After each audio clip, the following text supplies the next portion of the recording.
In a lecture of more than 2 hours, including questions, we learned more about the literary theoretician Gayatri than about the poet Radharani. Only 3 or 4 poems were at all referred to or recited. But Gayatri being Gayatri, hear how brilliantly she pins down the core of APARAJITA DEVI by reading only one poem. I request Professor Shokran Chakraborty to conduct the session. This is what you don't understand. Nobody had ever paid the slightest bit of attention to me in India when finally in 1987, because I went off in 1961 because Babu told me because of what I had written in Presidency College Journal, I wouldn't get first class in my MA. So how the hell, my father was dead, I was doing 5 tuitions, 400 rupees a month I was getting before devaluation. No, don't forget that, a lot of money. But at any rate, so I went up, borrowed money, went up. So, I didn't have any proper degree from Britain, very well. So therefore, because I didn't want to go to Britain, because I don't want to take another BA. See, I was an 18-year-old person, so I went up to the United States. That's the story. So nobody, when Romila invited me in 1987 to, actually Meenakshi it was who invited me. She invited me to teach at JNU. The linguistics guy, his name was Gil or something like that, language department guy, says, why invite Gayatri Spivak to teach French theory? She's not French.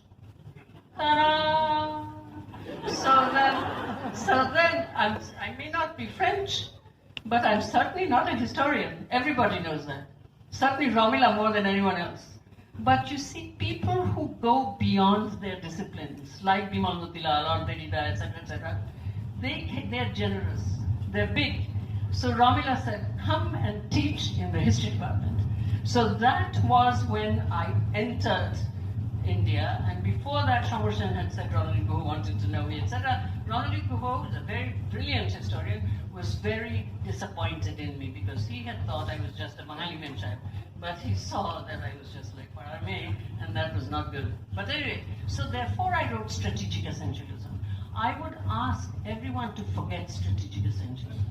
Okay, that's really not what I was talking about.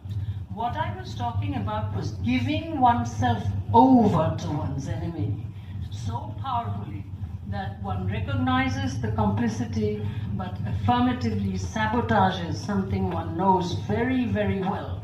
That's the critical intimacy. You don't take a critical distance so that you know it so well that you can describe it correctly endlessly. That was the piano story. It is a place where, in the end, you can't succeed.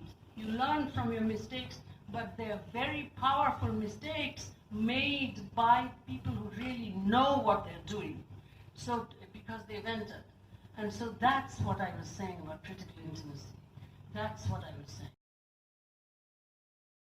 Because even this so-called Brahmacharya was not the same in the case of the woman and the man. The man was capable, was allowed to move through, whereas the widow was in a stasis in Brahmacharya. So what I said was that it was an asymmetrical subject formation.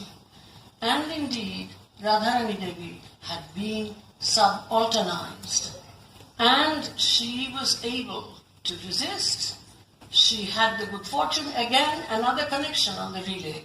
Like my mother, and Navanika knows this, she was, in fact, protected by a husband who respected her and thought her not only his equal, but sometimes, I know this because Navanika has been my friend for a very long time, his superior.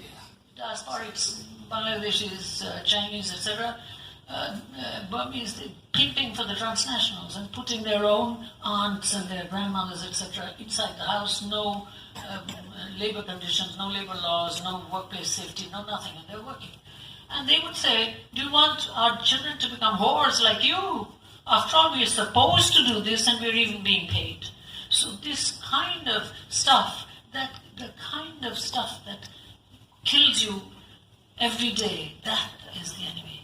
And to an extent, not only did she say yes to it, she entered it and she turned it around. Again, the undermining of the public-private. কি যে করো, ভারী অসভ্য। রাস্তা ছাড়ো, শুনছো? ওখানে ডাকছেন মাঝে বৌমা বলে। খামোখা কেন যে গালি কর ছেলেটা? যাও ওধারে চলে। The kind of stuff that I would like to suggest that this glimpsing of something in her which I could not properly put before you today, I will develop it as much as I can. But I will more or less stop with saying that this then is what I have enjoyed as the first step on the work, not just focusing on those extreme examples like APARAJITA, Morrison, Marcita. They are clitoridectomy, slavery, execution. Today I would like to inhabit my argument that the structure of rape in general, and you'll find this in that piece called Crimes of Identity, which I gave as a Juliet Mitchell lecture at Cambridge, rape in general does not necessarily resemble recognizable physical violence. The daily patriarchal subalternization of the denial of civil generalizability to the female mindset that we see simply stated as fact by the great philosopher Immanuel Kant, the denial of addressing humanity in general to the female agent, Bishakti, read as only personal sexuality. Female agent is the same imposition of violence that confines women to a private arena of communication and the structure that the structure of rape in general shares. In the past, I have read Tilly Olsen's Tell Me a Riddle to meditate upon this structure. Olsen writes of a woman who cannot think why she should be, quote, normal. But even this is an extreme text. The protagonist rebels only as she's dying of cancer. By contrast to all this, Radharani Devi is APARAJITA, is the pure structure of acknowledging complicity, saying yes to this absolute enemy, affirmative sabotage, turning the private into public by sheer imaginative activism. An everyday example that any woman can learn to follow in life, if not in art. It gives me pleasure to repeat that well-known story, which I will not repeat because everybody knows it and it has been told twice, but I would have if I had given myself enough time. I wanted to end by reading a poem, which like really reading, but I don't think I have the time to actually, okay, let me read 2 pages, okay? I won't read it in the sense of reading it, which is what I would have done. I'll just read it aloud and I will say goodbye. Jadavpur. And now think of to whom it is addressed, by whom it is spoken, the division of the enunciator and the receiver that you are supposed not to make clear cut. Ogo Mayavini, Maya Jal tumi rotechile jar tare, sei jale aaj apni porecho baঁধা। নরকুরঙ্গ ধরিতে যে ফাঁদ পেতেছিলে নিজ পারে, সে ফাঁদে গম্ভীর নিজেরই করুণ কাঁধা।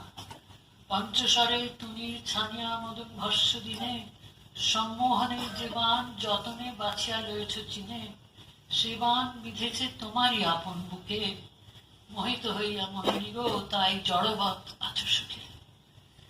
যে আঁকিতে তুমি আঁকিয়া কাজল লিখিছ মোহের ভাষা, কান্না হাসির ফুটাইছ আলো ছায়া, সে নয়ন পটে জ্ঞান দীপ্তির নিভেছে সকল আশা। সে নয়ন পটে জ্ঞান দীপ্তির নিভেছে সকল আশা, নাচিছে কেবল চল চঞ্চল মায়া। বৃহৎ বিশ্বে যে বিরাট কাজ জ্ঞানের যোগ্য চলে, তুমি তো আসন লও নাই আজও সে সাধনা পীঠতলে। শুধু রূপসীর গুণ্ঠনখানি খুলে পুরুষের মনোহরণ লীলায় আপনারে আছো ভুলে।